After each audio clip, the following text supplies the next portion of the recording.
because the profits went up. That's what he says. Yeah, I deserve another $6 million because our profits went up $412 million. Notice a little move there.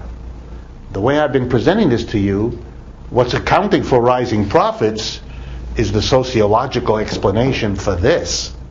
But that's not the governing ideology of our society for 30 years. Rather, it explains this as the genius of our entrepreneurial leadership.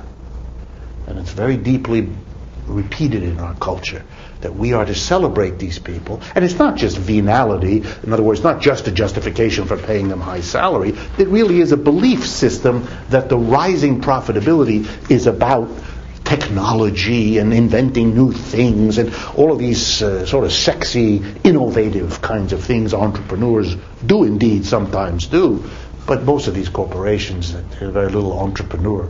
If you know how these corporations work, the new products that they produce are almost always acquired by them by buying little companies that have in fact developed it, snatching them at a good price, integrating them into your large company, because you want them to take all the risks of these kinds of innovative processes. 6 out of 7 never work, right? It's the one that does it that you want to then absorb. And one of the greatest challenges, if you ever get into this, of a little business in America is being able to do something original without getting swallowed up the minute it looks like you might do it. To stay independent, very, very difficult. Very, very difficult. And most of them cave in because they are presented by the big companies saying to them, I've got a wonderful offer for you, but I've got the offer, it's half carrot and it's half stick. Here's the carrot. We'll pay you a fortune for your little company so we can absorb it. And we advise you to do that. You'll all become instant billionaires. Alternative, you'll say no. In which case, we're going to spend a lot of money to copy what you just did and put you out of business. So here's a good reason to do it and a good reason not to not do it. And whichever one works, it's fine with us. But one way or another, as an independent small entity, you're not long for this world. And the small entrepreneur wants that because he's going to become rich overnight this way, but hates it because he's suddenly finished as an independent business. It's the way it works in our culture. Very rare that somebody escapes that and can actually make a little business. That happens, but it's very rare.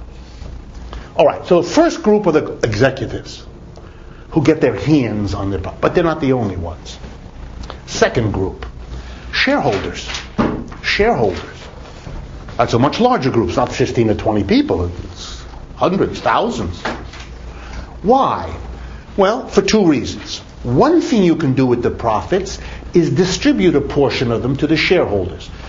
When profits are distributed to shareholders, the name of that distribution is called a dividend.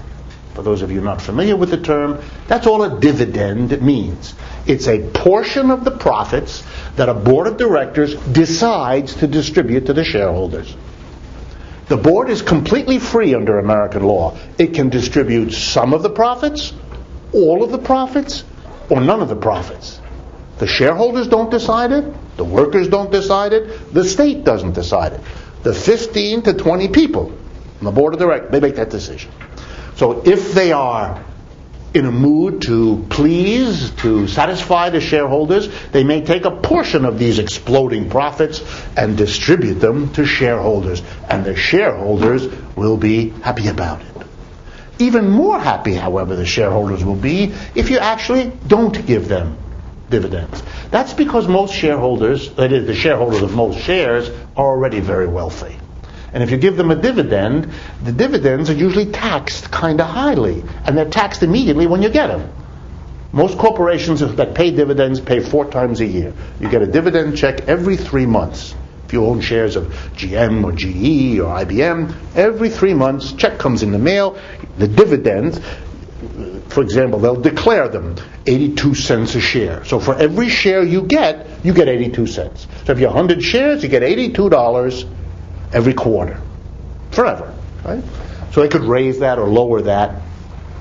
But the people are so rich that they're not so eager, most of the people who own the shares, to get that bundle. First, they don't need the money, and number two, they have to pay tax as fast as they get it. What they would rather do is see that money not paid out, but plowed back into the enterprise to make it grow. Why? Because their shares become more valuable to other investors the bigger and more successful and rapid the growth of the company. So the price of the share they own goes up. If you bought it at $20 and you're doing real well, it's going to go to 30 and to 40. And that difference between what you paid per share and what it appreciates to a higher amount, that's a capital gain. And you can enjoy that capital gain, and it's going to go up and up, but there's no tax on it until it comes time to sell it. You only have to pay a tax when you sell a share that you bought.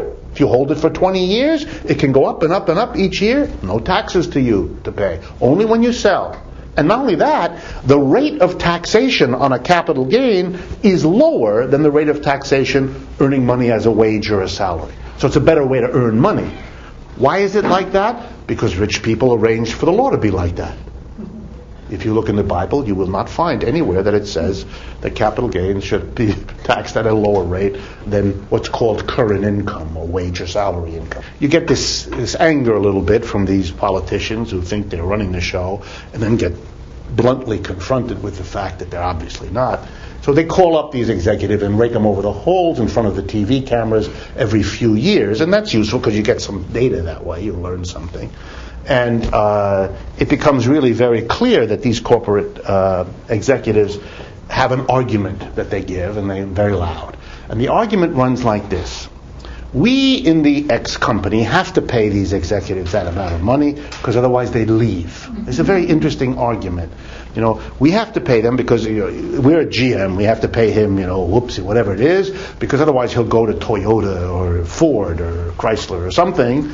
And so it becomes a lovely argument because it's wonderful for every corporation. Every corporation can pay its executives more, knowing that they're doing a favor to all the other executives who can say, you don't pay me more, I'm going to go work over there where they pay them more.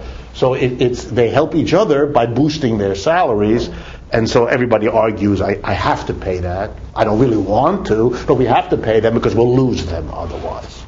Of course, if you ratcheted down the pay for all of them, you wouldn't lose them anymore, because going to somebody else wouldn't get you anymore, would it? So that would be a quick solution, which has not yet occurred to our political leaders. Any case, so shareholders will sometimes get some money. There are shareholders who want dividends. So the corporate board of directors has to struggle between those who don't want the share price to go up and those who do. Give you an example. Foundations that fund research. They have a portfolio of stock if they're a big foundation. Take something like Ford or Rockefeller Fund Brothers, and those kind of funds. They want dividend payments because that's how they fund all the charity work they do. Universities often want flows of money because they pay their faculty salaries, and so they're old people on retirement. They want a dividend, and they're not interested in speculating and share. They want there are pressures depending on what kind of company. If it's an old company that's owned by people who are retirees, it's owned by foundations, by hospitals, then you'll see them paying dividends and raising them steadily because that's their shareholder group. Whereas if you're a young, hotshot, high-tech company, you probably are being invested in by people who don't care about the dividends, who want they want you to spend your money to invent a new software program or something that'll spiral you into great wealth. So it depends on who you are. There are many corporations in America that pay no dividends. Haven't ever. Pay no dividends. Not at all unusual. And the justification the board says is, we're taking all of our profits and plowing them back in to develop new products, and that's more important, and that's what we're going to do. So if you want to invest in us, that's what you're investing in. Don't imagine yourself you're going to get dividends. We've never paid dividends, and they often will say, we have no intention of paying dividends. Not at all unusual. Not at all unusual. Okay. Third group of people who get their hands on the profits. All of the people who, and it's a hard category to specify, the servants, I'm going to use it to make it harsh, the servants. These people are now becoming very wealthy quickly. they need a lot of servants. First of all, they're very, very busy. These are very important people. They need personal assistants. And they don't just want, Joe Blow off the street. They want a graduate of Smith College, for example, to be their personal assistant. They want someone to be a personal shopper. A whole new category. Didn't exist 30 years ago. We now have them in America. Lots of them. Personal shop. That person goes to the store for you. You can't get milk. They can get milk or bread or butter or whatever it is you get at the store. But there are many others. If you're wealthy, you now have to, this is your point, you have to live the cultural style. You must have a lovely house. And the house has to have a lot of rooms. So now you need people to design a house. You begin to have the competition among them.